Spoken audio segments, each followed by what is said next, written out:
Vous avez dit tout à l'heure, le grade parti, on tourne la page, mais on a bien senti que vous aviez envie de continuer à suivre ce qui allait se passer à la Fédé. Nous, ici, on s'est prononcé. Effectivement, on aimerait que tout le COMEX s'en aille, puisqu'après tous ont été des soutiens de Noël Le Graët.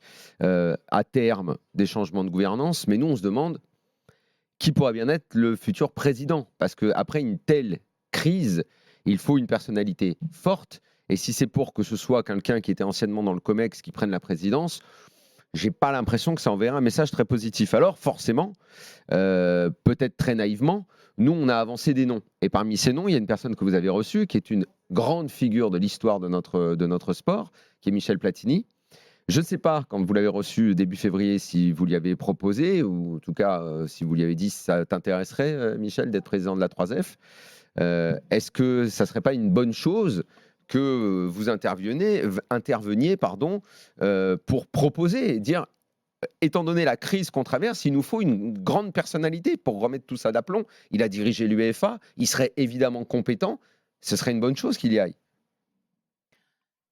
Moi, je n'ai pas évoqué un instant cette question avec Michel Platini. Comment c'est Voilà. possible? Mais parce que je pense que c'est important. Autant j'ai dit tout à l'heure que je devais jouer tout mon rôle, mais je dois jouer rien que mon rôle. Mon rôle, ça n'est pas de choisir le président de la Fédération française de foot. Non, mais vous pouviez au moins lui demander si ça l'intéressait. Mais non, c'est pas à moi de faire ça. Si ça l'intéresse, il le dit publiquement. Tous les micros sont tournés vers Michel constamment. Vous avez parlé de quoi, de sa l'Euro vie 84, de ses années à la Non, Juve? mais il a des projets géniaux pour le foot. Il a envie de faire des choses dans son territoire de Lorraine, au niveau international.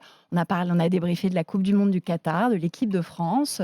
On a parlé de ces sujets-là et ça a été un grand moment de bonheur. Je les prends, vous savez, les petits moments de bonheur, moi, dans mon job aujourd'hui, je les Je prends. peux bien le croire. Mais le fait que ce rendez-vous se fasse, je crois que c'était le 10 février, oui. en plein milieu de cette crise-là, forcément, on s'est dit, mais c'est pas possible que le sujet ne soit pas abordé. Mais j'ai pris la liberté de ne pas annuler. C'est lui qui avait sollicité ce rendez-vous. Il l'avait sollicité à la fin de l'année 22. Le hasard du calendrier fait que ça tombe dans une période en effet d'effervescence qui est propice à toutes les interprétations. Moi, ma liberté a été de ne pas annuler ce moment. Donc vous ne Je l'ai pouvez... vu un vendredi soir et voilà, je sais mettre les bonnes murailles de Chine. La vie m'a appris à mettre les bonnes murailles de Chine. Madame la ministre, vous ne pouvez pas dire je veux que ce soit Michel Platini qui soit président de la 3F, mais vous pourriez nous dire ce serait une bonne idée qu'il le devienne.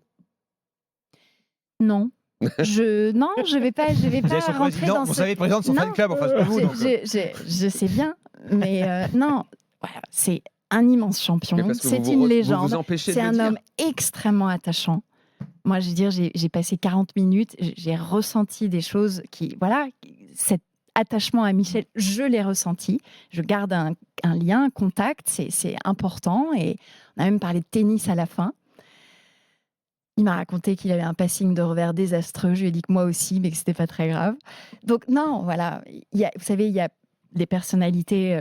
Moi, aujourd'hui, je souhaite que Philippe Diallo réussisse son mandat de président intérimaire. Ils seront certainement plusieurs à s'engager derrière dans cette bataille. Elle va avoir lieu au mois de juin. C'est à la fédération maintenant de vivre pleinement sa vie démocratique. Oui, mais si le grade parti, c'est les mêmes gens qui étaient dans le COMEX qui reprennent la Fédé, on aura le gagné jeu, quoi, au fond il est ouvert.